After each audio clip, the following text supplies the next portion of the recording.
Speed of A, first thing ఓపికతోటి question చదవండి.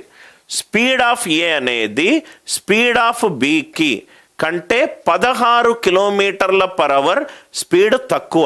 Okay, ఇది గనక ఒక వాల్యూ వేసుకుంటే దాని నుంచి 16 తీసేస్తే నాకు ఈ వాల్యూ వస్తుంది. అర్థమైంది? మొత్తము వెళ్ళాల్సిన దూరం ఎంత? 384 కిలోమీటర్లు. 384 కిలోమీటర్లు. క్వశ్చన్లో ఏమడుగుతున్నాడు? స్పీడ్ ఆఫ్ ట్రైన్ బి అడుగుతున్నాడు. స్పీడ్ ఆఫ్ ట్రైన్ బి అడుగుతున్నాడు. మనము చాలా స్మార్ట్గా సాల్వ్ చేస్తాం సార్. మనము అంటే ఆలోచిస్తూ క్వశ్చన్ని సాల్వ్ చేస్తాము, అడ్డదిడ్డంగా డైరెక్ట్గా ఫార్ములాలు పెట్టాము.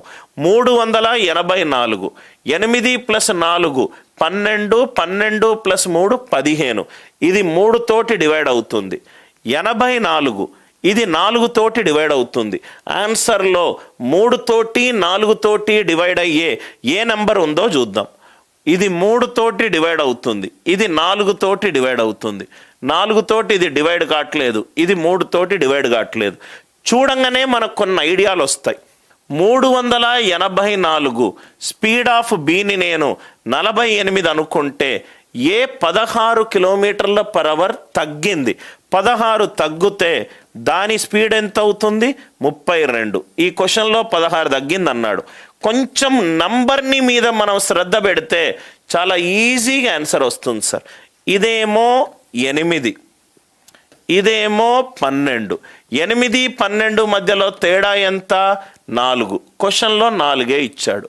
నాకు చూడంగానే ఎక్స్లు వైలు ఏమీ లేవు, చూడంగానే నాకు ఆన్సర్ వస్తుంది. కానీ ఏంటంటే క్వశ్చన్ చదవాలి. మీరు క్వశ్చన్ చదివి ఈ కాన్సెప్ట్ను నేర్చుకొని ప్రాబ్లంలు సాల్వ్ చేస్తే ఎంత ఈజీగా ఆన్సర్లు వస్తాయంటే చూడండి.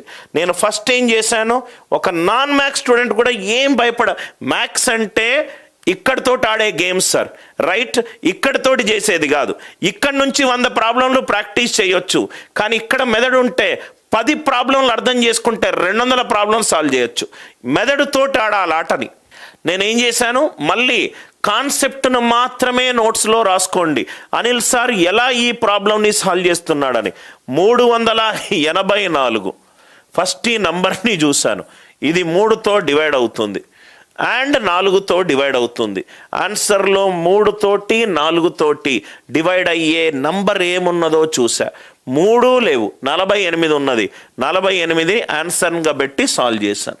384 డివైడెడ్ బై 48.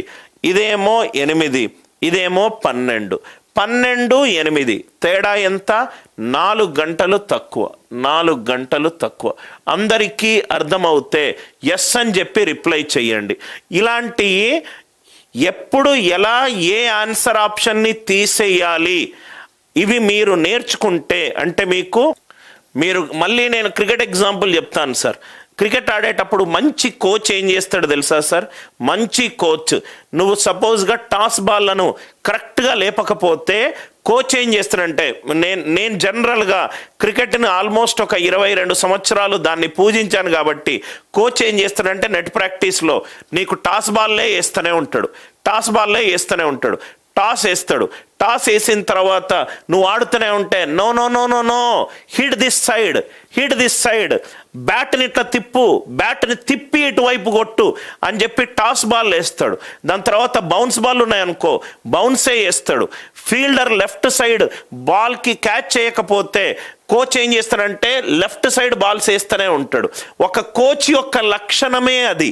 ఒక కోచ్ ఏం చేస్తాడంటే ఒక స్టూడెంట్ ఎక్కడెక్కడైతే వీక్ ఉన్నాడో దాని మీదనే ఎక్కువ ప్రాక్టీస్ చేపిస్తాడు. Are you all with me?